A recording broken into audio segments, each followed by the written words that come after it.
Muito bem, irmãos, boa noite a todos. Vamos nessa noite concluir uma série de mensagens sobre as coisas que em breve hão de acontecer e, portanto, nós vamos concluir a série de mensagens desse segundo semestre sobre a escatologia e vamos tratar hoje do último item. Pode colocar aí, irmão Sérgio, primeiro PowerPoint. Não sei se o Nicolas já deixou preparado. Muito bem, o primeiro PowerPoint é justamente o gráfico que fala sobre os assuntos que tratamos de forma resumida e concisa, né? Mas está tudo aí. Então, vamos apenas recapitular alguns itens, depois nós vamos ir para o último tópico e assim concluir essa série de mensagens. E quem sabe, no ano que o senhor preparar, vamos ter uma série de mensagens sobre o Apocalipse. Bom, nós tratamos a questão do Antigo Testamento, a vinda de Cristo, as profecias, o seu nascimento, crescimento e sua morte na cruz, sepultamento e ressurreição, a ascensão ao céu, a descida do Espírito Santo, iniciando assim a igreja de Jesus Cristo na face da terra. O próximo evento, então, escatológico que vai acontecer é o arrebatamento da igreja. O Senhor vai vir buscar a sua igreja e levar para a sua presença. E no céu, os crentes da igreja vão passar por aquilo que é chamado de tribunal de Cristo e bodas do Cordeiro. No tribunal haverá o exame do enxoval, aquilo que você fez com o dom e o talento que Deus te deu na obra dele. O que você juntou no céu e não simplesmente na terra. Então é a prestação de contas. Vamos ver um versículo apenas que fala sobre isso, só de uma forma resumida nesse momento. Também as bodas do Cordeiro, por quê? Enquanto que Israel na Bíblia é chamada de esposa do Senhor, a igreja é chamada de noiva de Jesus Cristo.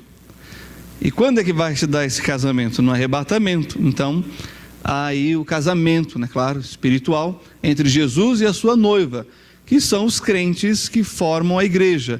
A igreja é a união de judeus e gentios gentios de todas as nações que creem em Jesus Cristo, tá bom? E aí tem o casamento e todo casamento tem as bodas, que são as festas e também o jantar, e nós já falamos sobre isso. Muito bem, isso no céu. Mas e na terra? Tribulação, angústia para Jacó, representando a nação de Israel, e o juízo de Deus sobre as nações, pelo comportamento e a postura que as nações tomaram diante da revelação de Deus. Deus vai julgar a humanidade. Isso num período chamado de 7 anos, chamado de tribulação. Depois do final da tribulação, ao retorno de Cristo, a chamada segunda vinda, em que ele julga as nações que sobreviverão no período da tribulação. 2/3 da humanidade vai ser destruída na tribulação. E a Bíblia diz que se aqueles dias não fossem abreviados, não escaparia nem uma alma. Então é algo, irmãos, assim, que a Bíblia diz que nunca aconteceu e nunca acontecerá na terra, esse período chamado de tribulação. Bom, na segunda vinda, então, o Senhor Jesus vem para julgar as nações e estabelecer o seu reino messiânico, que é um reino que vai durar 1000 anos na terra. Satanás vai ser preso, todos os inimigos de Deus serão destruídos, o falso profeta e o anticristo vão ser lançados vivos no lago de fogo e o reino é estabelecido por um período de 1000 anos. Aí o que vai acontecer depois dos 1000 anos? Que é o que nós vamos ver hoje à noite. Satanás vai ser solto, haverá a última rebelião e o fim do mundo, e aí nós temos o trono branco, que é o julgamento dos perdidos, enquanto o tribunal de Cristo é o julgamento para os salvos. Os perdidos vão estar enfrentando o justo juiz para determinada condenação, sentença de condenação, sentença de juízo.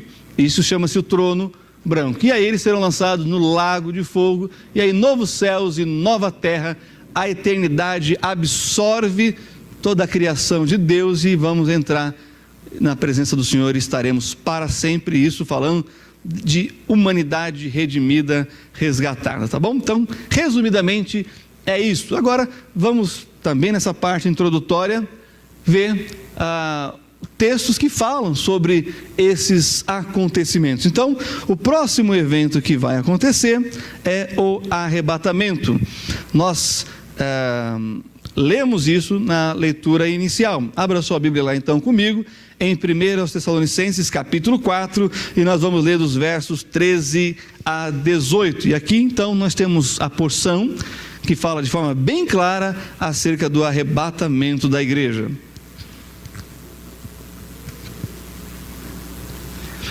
1 Tessalonicenses capítulo 4, versos 13 a 18, diz assim, as Sagradas Escrituras: não quero, porém, irmãos, que sejais ignorantes acerca dos que já dormem, para que não vos entristeçais como os demais que não têm esperança. Porque se cremos que Deus morreu e ressuscitou, porque se cremos que Jesus morreu e ressuscitou, assim também aos que em Jesus dormem, Deus os tornará a trazer com ele. Dizemos-vos, pois, isto pela palavra do Senhor, que nós, os que ficarmos vivos para a vinda do Senhor, não precederemos os que dormem. Porque o mesmo Senhor descerá do céu com alarido, e com voz de arcanjo, e com a trombeta de Deus, e os que morreram em Cristo ressuscitarão primeiro. Depois nós, os que ficarmos vivos, seremos arrebatados juntamente com eles nas nuvens a encontrar o Senhor nos ares, e assim estaremos sempre com o Senhor. Portanto, consolai-vos uns aos outros com estas palavras. O arrebatamento, então, é essa retirada dos crentes da igreja da terra, vivos, para se encontrar com o Senhor no meio do caminho da casa do Senhor e da nossa casa, que é os ares, entre as nuvens, e assim vamos estar para sempre com o Senhor. Nós já falamos sobre esse assunto, entramos nos detalhes, só para vocês terem uma ideia e relembrar, eu mencionei que por que a noiva entra, ela é trazida, pelo pai até a metade do caminho, e o noivo pega a noiva na metade do caminho. Nós temos isso nos casamentos hoje, por quê? Baseado nisso que nós acabamos de ler, porque o casamento na época bíblica, e Paulo tem em mente esse tipo de casamento, a garantia de que a noiva ia chegar até o altar, era porque os amigos do noivo iam buscá-la, que é o símbolo do Espírito Santo. A garantia de que nós vamos chegar no céu é que o Espírito Santo nos selou. O que quer dizer o selo? A garantia de que vai chegar ao seu destino. No meio do caminho para encontrar com o noivo, se a noiva é a igreja, o noivo é Jesus. No meio do caminho, porque quando saía a comitiva com a noiva da casa da noiva, saía a comitiva do noivo da casa do noivo. E aí, é claro, eles vão se encontrar no meio do caminho, saem na mesma hora, no mesmo momento, vão se encontrar. E o noivo leva a noiva para a sua casa. Jesus disse: vou preparar-vos lugar. Então o Senhor está preparando um lugar lá no céu para a gente, e quando Ele vier nos buscar, nós vamos nos encontrar com Ele nas nuvens, tá bom? Isso quer dizer o arrebatamento. Bom, e aí nós falamos sobre o tribunal de Cristo, que nós não vamos ser julgados para saber se vamos ou não vamos para o céu, só vai passar no tribunal de Cristo quem é salvo, quem já pertence a Ele. Então o que vai ser julgado é como você viveu a sua vida. Ou você acha que você está aqui à toa? Deus tem um propósito em ter você aqui. Tem pessoas que só você vai alcançar. Se você olhar para algumas pessoas do seu lado, aí é fruto do seu trabalho. Você alcançou essa pessoa para Jesus. Estão entendendo?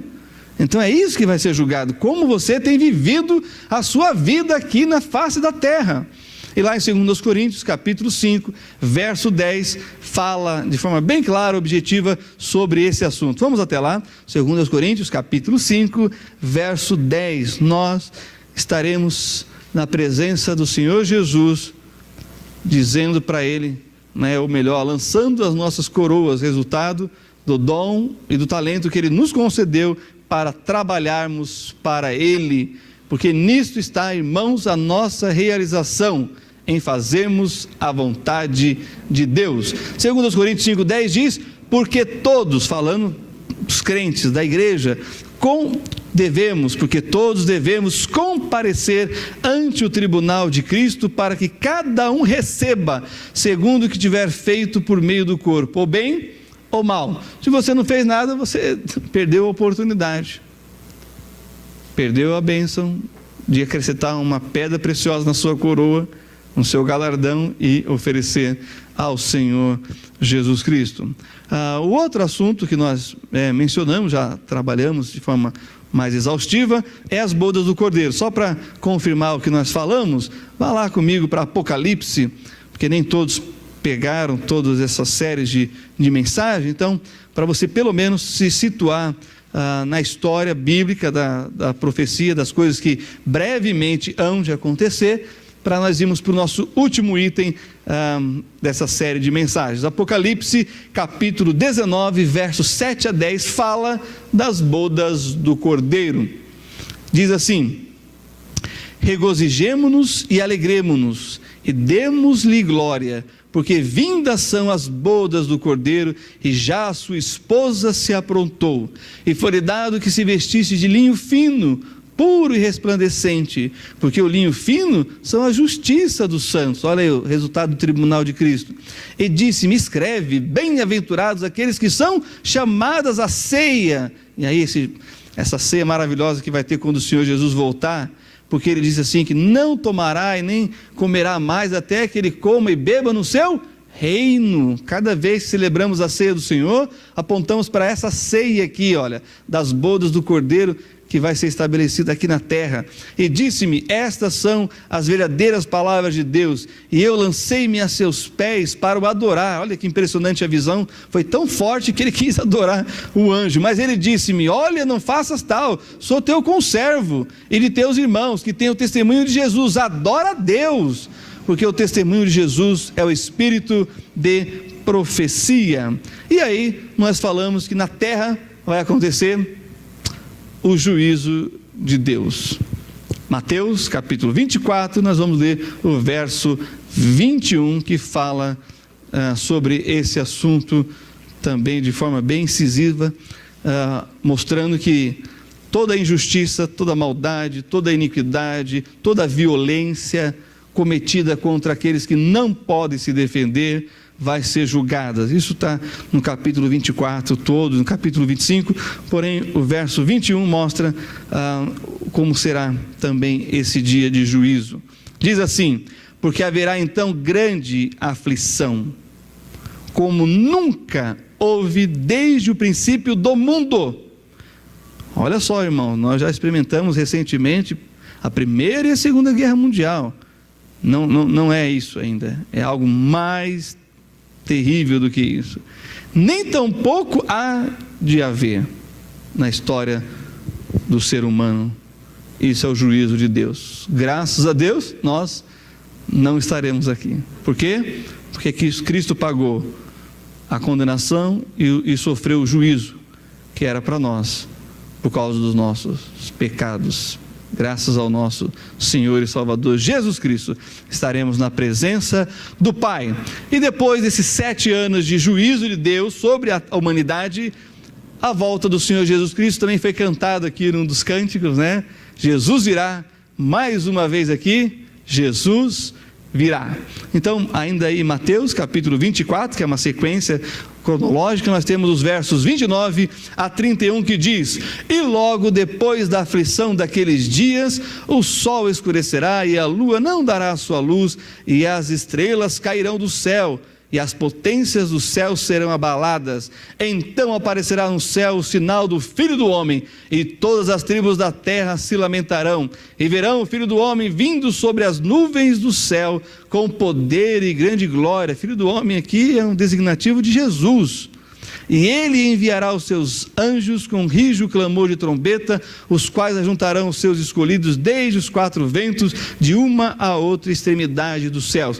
Mesmo no período da tribulação, de sofrimento e angústia e juízo de Deus sobre a humanidade caída, rebelde, que se rebela contra Deus, haverá pessoas que vão se arrepender, que não vão aceitar o sinal da besta e que vão resistir, porque eles vão entender, apesar de tardio, né, entre aspas, que eles tiveram a grande oportunidade e parece que está se esvaindo nas suas mãos, mas eles se agarram a Jesus, porque há uma palavra de salvação em meio ao juízo de Deus, porque o juízo de Deus não é contra o homem, o juízo de Deus é a favor do homem. Nunca vou esquecer essa frase quando eu aprendi com o professor Davi Correia, ele que falava isso, e é verdade. Quando Deus nos julga, Ele quer que nós nos arrependamos, Ele quer que a gente mude de ideia, Ele quer que a gente volte atrás e reconsidere, e não continue insistindo no erro. Então, quando Deus julga a humanidade, é para trazê-la para si. Alguns vão ser atraídos a eles vão crer de tal maneira que vão resistir, e esses então no final da tribulação vão ser ajuntados, porque vão fugir, vão se esconder. O Senhor vai ajuntá-los e vai dizer para eles: vinde benditos para o reino que meu Pai preparou para vocês. E todos aqueles lá no passado, antes da igreja, vão ressuscitar, e nós vamos voltar com os corpos glorificados e vamos reinar com Cristo, com esses que terão seus corpos naturais. E aí será estabelecido o quê? O reino de Cristo na face da terra. E eu quero repetir mais uma vez esse texto de Mateus capítulo 6, porque essa é a oração do Pai Nosso. Talvez nem todos entendem o que estão orando, porém nós queremos que você entenda, quando diz assim, no verso 9 do capítulo 6, portanto vós orareis assim: Pai nosso que estás nos céus, santificado seja o teu nome, venha o teu reino, seja feita a tua vontade, assim na terra como no céu. Alguns de nós pensam que essa oração Jesus fez assim, naquele momento. Essa era a oração já do povo judeu naquela época. Jesus apenas repetiu aquela oração. Então os judeus no mundo todo fazem essa oração: que venha o reino de Deus. E o reino de Deus virá na pessoa bendita de Jesus Cristo, e é Ele que vai estabelecer o reino de Deus na face da terra.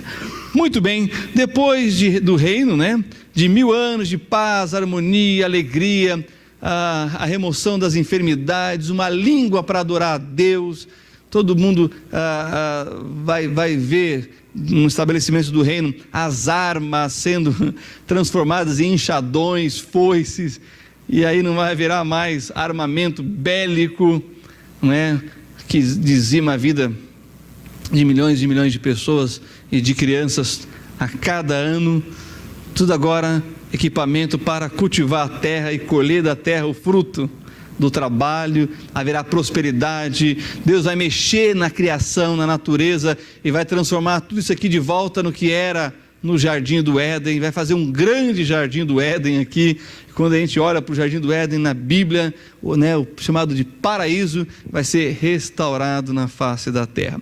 Porém, depois de 1000 anos, eu esqueci de passar, depois de 1000 anos, a última rebelião, lá para Apocalipse. E agora nós vamos nos deter nesse livro que finaliza a história da humanidade. Apocalipse capítulo 20, nós vamos ler os versos de 7 a 10 e veremos aí a última rebelião. Enquanto você chega lá,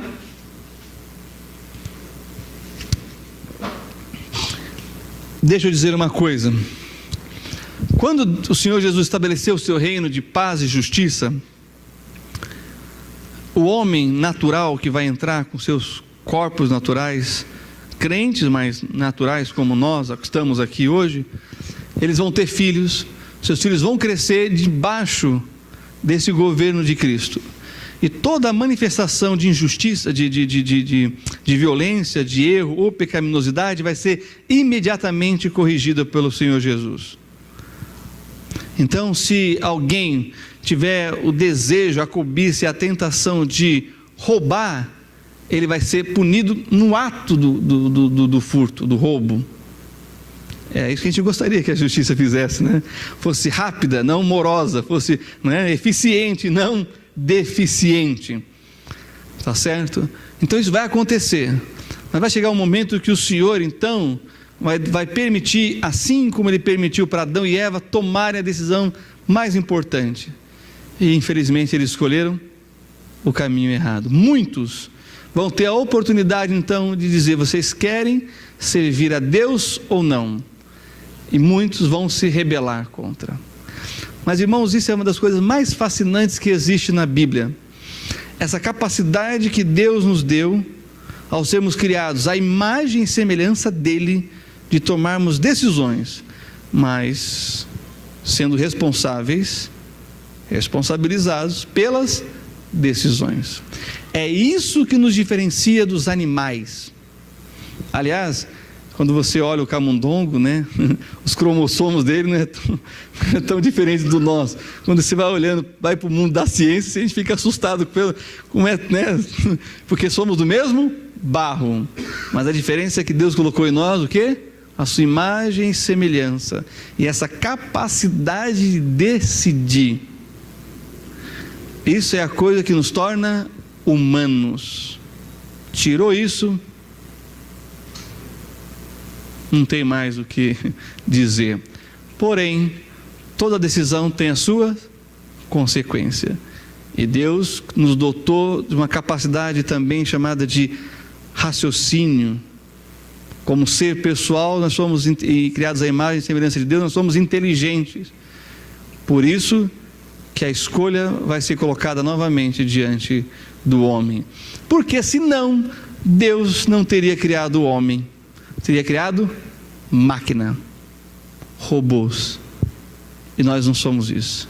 Aliás, o mais sofisticado robô não consegue chegar ainda perto dessa massa cinzenta que está dentro da nossa cabeça, chamado de cérebro. Isso porque alguns dizem que nós só usamos 10%, imagina, hein?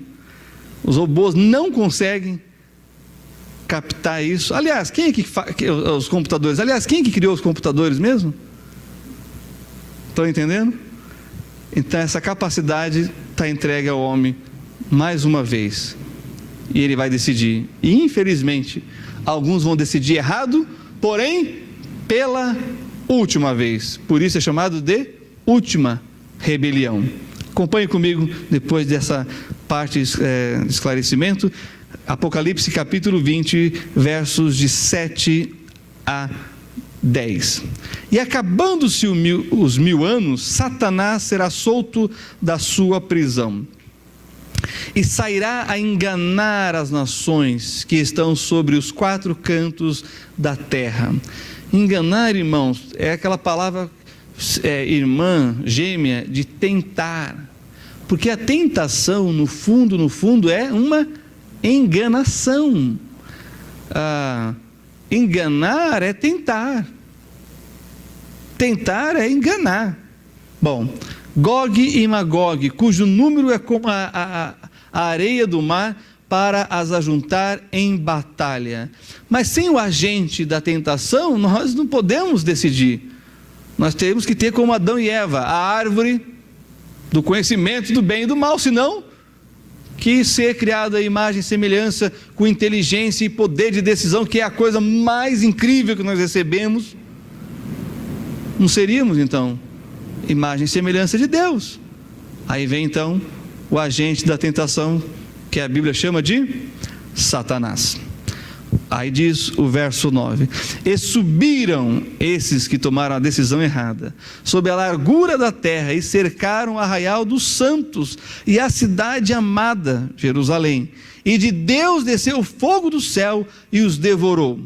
E o diabo, olha aí, verso 10, e o diabo que os enganava foi lançado no lago de fogo e enxofre, onde estão a besta e o falso profeta, e de dia e de noite serão atormentados para todo o sempre. Aqui uma informação muito importante, de uma visão equivocada desde a época medieval, que Satanás está reinando no inferno. Satanás não está reinando coisa nenhuma.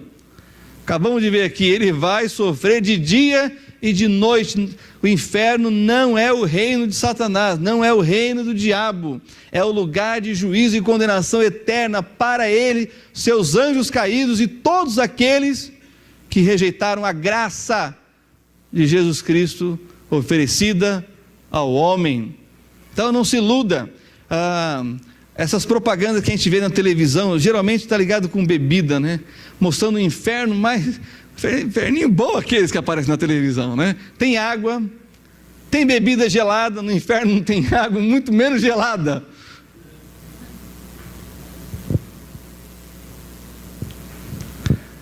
Irmãos, Satanás não vai reinar no inferno, nem ele, nem seus demônios, e as pessoas que lá estiverem. E a Bíblia diz que Deus criou o inferno não para o homem, para Satanás e seus demônios. O homem vai para lá porque decidiu viver sem Deus.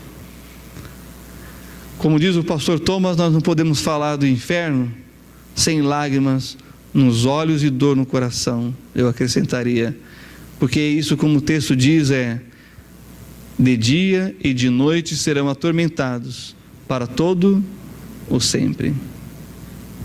No próximo assunto, caminhando para isso, nós temos o juízo final, o grande trono branco. E olha só aí nos versos 11 a 15 o que a Bíblia diz: e vi um grande trono branco, e o que estava sentado sobre ele, de cuja presença fugiu a terra e o céu, e não se achou lugar para eles, de tão gloriosa que era a visão desse que está sentado no trono branco. Verso 2: e vi os mortos, grandes e pequenos, que estavam diante de Deus, e abriram-se os livros, e abriram-se o outro livro, que é o da vida, e os mortos foram julgados pelas coisas que estavam escritas nos livros, segundo as suas obras. E deu o mar os mortos que nele havia, e a morte e o inferno deram os mortos que neles havia, e foram julgados cada um segundo as suas obras. Aqui está falando de perdido. E a morte e o inferno foram lançados no lago de fogo. Esta é a segunda morte. Agora olha aqui, impressionante o verso 5 para concluir esse pensamento. E aquele que não foi achado escrito no livro da vida foi lançado no lago de fogo. Sabe quando o nome é escrito no livro da vida? Quando a pessoa, de todo o seu coração, sinceridade de alma, entrega a sua vida a Jesus Cristo, crendo que Ele é suficiente para perdoar os pecados, e com o seu sangue derramado na cruz, escrever o nosso nome no livro da vida. Nada nem ninguém, nem coisa alguma pode nos separar de Deus, porque nós vamos estar em Cristo, na mão de Cristo, e Cristo nas mãos de Deus, duplamente guardado e ainda selado pelo o Espírito Santo, Pai, Filho e Espírito Santo, protegendo a nossa vida. Então, quem crê terá o seu nome escrito no livro da vida, e quem não crê, não terá, e por isso será lançado no lago de fogo. Agora, as obras implicam na maldade que as pessoas praticaram, porque nós temos, irmãos, alguns vizinhos que são tão gente boa, não é verdade? Eles nos ajudam, olham a casa para a gente, arrumam açúcar, óleo, ovo, farinha, são gente boa, estão ali do nosso lado. Mas se ao ouvirem de Jesus Cristo, eles não tomarem a decisão ao lado do Senhor, seus nomes não serão escritos no livro da vida. Mas e aqueles homens maus e perversos? Vão ser julgados. E assim como há os galardões para os salvos, as recompensas, Deus usando isso para nos motivar a viver no nosso trabalho, no nosso dom, na nossa capacidade, com os nossos recursos para Ele.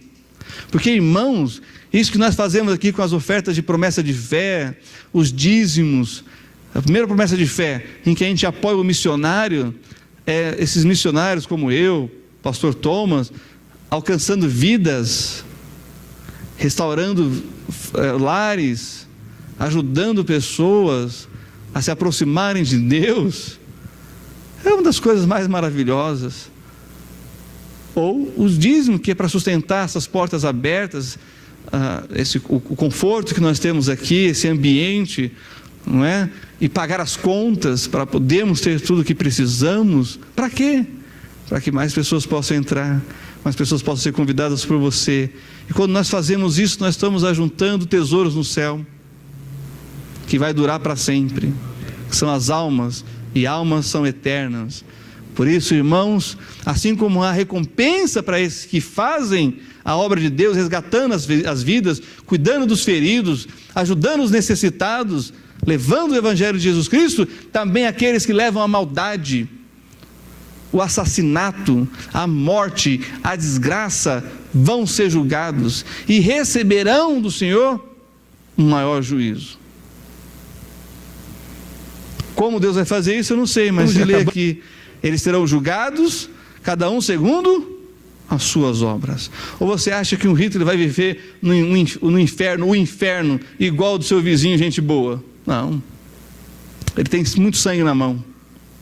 Stalin, Mao Tse Tung, tantos outros que tiveram poder na mão para fazer o bem e fizeram o mal. Deus vai julgar com um rigor que a Bíblia diz que é segundo as obras deles próprios. Esse é o justo juiz. E assim então nós concluímos falando sobre o estado eterno, essa parte, né? O destino dos perdidos. Apocalipse 19:20 diz: e a besta foi presa, e com ela o falso profeta, que diante dela fizeram os sinais com que enganou os que receberam o sinal da besta e adoraram a sua imagem. Estes dois foram lançados vivos no lago de fogo que arde com enxofre. Olha só o julgamento e o estado eterno desses. Apocalipse 20, verso 10, novamente, só para frisar e destacar o juízo. E o diabo que os enganava foi lançado no lago de fogo e enxofre, onde estão a besta e o falso profeta, e de dia e de noite serão atormentados para todo o sempre. Olha o verso 14 e 15: e a morte e o inferno foram lançados no lago de fogo. Esta é a segunda morte, e aquele que não foi achado escrito no livro da vida foi lançado no lago de fogo. A primeira morte é a morte física, e a segunda morte é a morte espiritual, uma morte eterna para sempre, porque a parte imaterial do homem, a alma e o espírito, não acaba. E Apocalipse 21, verso 8, mais um grupo aqui para o estado eterno de perdição. Mas, Apocalipse 21, 8, mas quanto aos tímidos, e aos incrédulos, e aos abomináveis, e aos homicidas, e aos que se prostituem, e aos feiticeiros, e aos idólatras, e a todos os mentirosos, a sua parte será no lago que arde com fogo e enxofre, o que é a segunda morte. Mas nós não poderíamos terminar essa mensagem com esse texto, porque ainda há esperança para nós que estamos vivos. Se você ainda não recebeu Jesus como seu Salvador, essa é a hora, esse é o momento, porque existe o estado eterno para os salvos, um novo céu, uma nova terra e a nova Jerusalém. Olha só, Apocalipse capítulo 21, verso 1, que diz: e vi um novo céu e uma nova terra, porque já o primeiro céu e a primeira terra passaram, e o mar já não existe. E eu, João, vi a santa cidade, a nova Jerusalém, que de Deus descia do céu, adereçada como uma esposa ataviada para o seu marido. E ouvi uma grande voz do céu que dizia: eis aqui o tabernáculo de Deus com os homens, pois com eles habitará, e eles serão o seu povo, e o mesmo Deus estará com eles e será o seu Deus. E Deus limpará de seus olhos toda lágrima, e não haverá mais morte, nem pranto, nem clamor, nem dor, porque já as primeiras coisas são passadas. E o que estava sentado sobre o trono disse: eis que faço novas todas as coisas. E disse-me: escreve, porque essas palavras são verdadeiras e fiéis. E disse-me mais: está cumprido. Eu sou o Alfa e o Ômega, o princípio e o fim. A quem quer que tiver sede, de graça lhe darei da fonte da água da vida. Irmãos, de graça porque foi pago. Nós falamos que é pela graça, alguém pagou. De graça não existe nada nessa vida, alguém pagou o preço para que a gente possa receber de forma gratuita. Continuando, o verso 7: quem vencer herdará todas as coisas, e eu serei seu Deus e ele será meu filho. Olha que coisa maravilhosa. E aí no capítulo 22, versos de 1 a 5, e mostrou-me o rio puro da água da vida, claro como cristal, que procedia do trono de Deus e do Cordeiro. Nós apenas cantamos isso, nós vamos viver isso. Olha que maravilhoso. No meio da sua praça, e de um e de outro lado, verso 2, estou lendo, do rio estava a árvore da vida, que produz 12 frutos, dando seu fruto de mês em mês, e as folhas da árvore são para a saúde das nações, e ali nunca mais haverá maldição contra alguém, e nela estará o trono de Deus e do Cordeiro, e os seus servos o servirão, e verão o seu rosto, e nas suas testas estará o seu nome, e ali não haverá mais noite, e não necessitarão de lâmpada, nem de luz do sol, porque o Senhor Deus os ilumina, e reinarão para todo o sempre.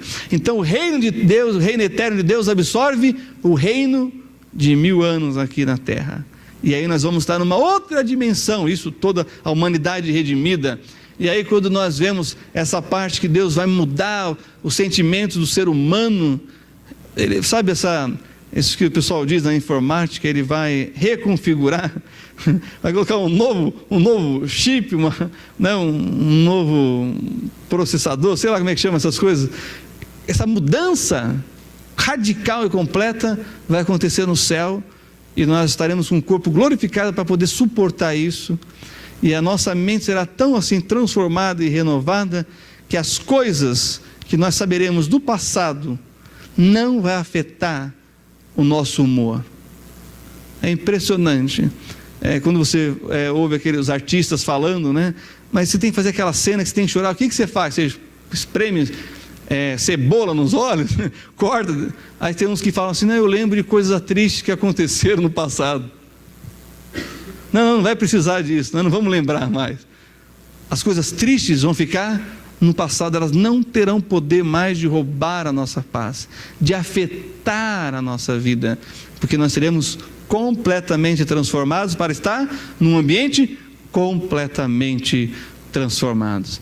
Sabe como é que a Bíblia termina? Verso 20 do Apocalipse 22, aquele que testifica estas coisas diz, certamente cedo venho, amém? Ora vem, Senhor Jesus, a graça de nosso Senhor Jesus Cristo seja com todos vós, amém. Como é que o Senhor termina sua palavra? De forma graciosa. Você está aqui nessa noite e ainda não entregou a sua vida a Jesus?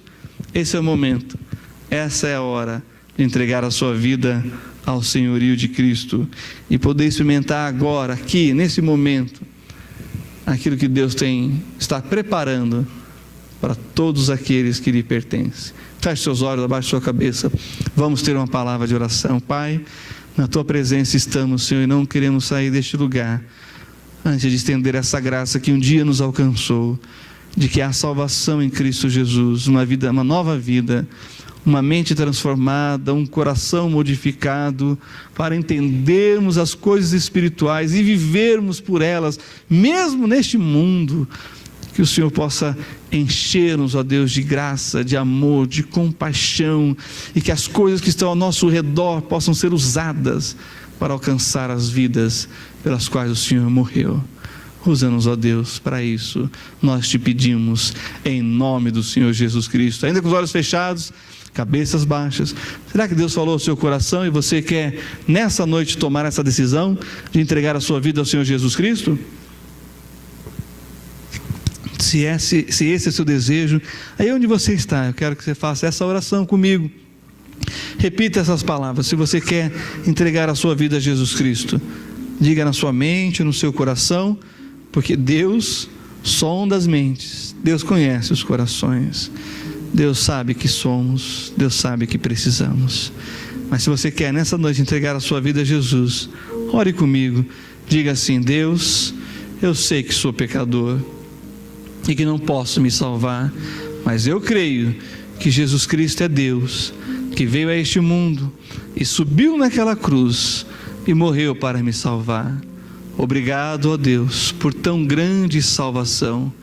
Escreva agora o meu nome no livro da vida do Cordeiro, em nome de Jesus. Ainda com os olhos fechados, cabeças baixas. Alguém orou assim pela primeira vez? Levante sua mão. Alguém assim? Se você tomou essa decisão hoje pela primeira vez, eu quero orar por você. Alguém assim? Levante sua mão. Não tenha vergonha de Jesus, Ele não teve vergonha de você. Alguém que quer levantar a mão dizendo: sim, eu quero entregar a minha vida a Jesus? Alguém? Alguém? Amém. Temos uma pessoa, talvez confirmando a sua decisão ao lado de Jesus. Há mais alguém que quer, com gestos da fé, levantar as mãos dizendo: eu quero sim entregar a minha vida ao Salvador Jesus? Alguém mais? Pai, completa a tua obra bendita na vida desse nosso irmão, e que ele tenha a alegria da salvação, e que nós, como igreja, possamos acolhê-lo e ajudá-lo nessa caminhada de a cada dia conhecer mais o Senhor e viver mais pelo Senhor. É o que nós te pedimos, no nome que está acima de todo nome, no nome glorioso, maravilhoso e todo-poderoso de Jesus Cristo. Amém.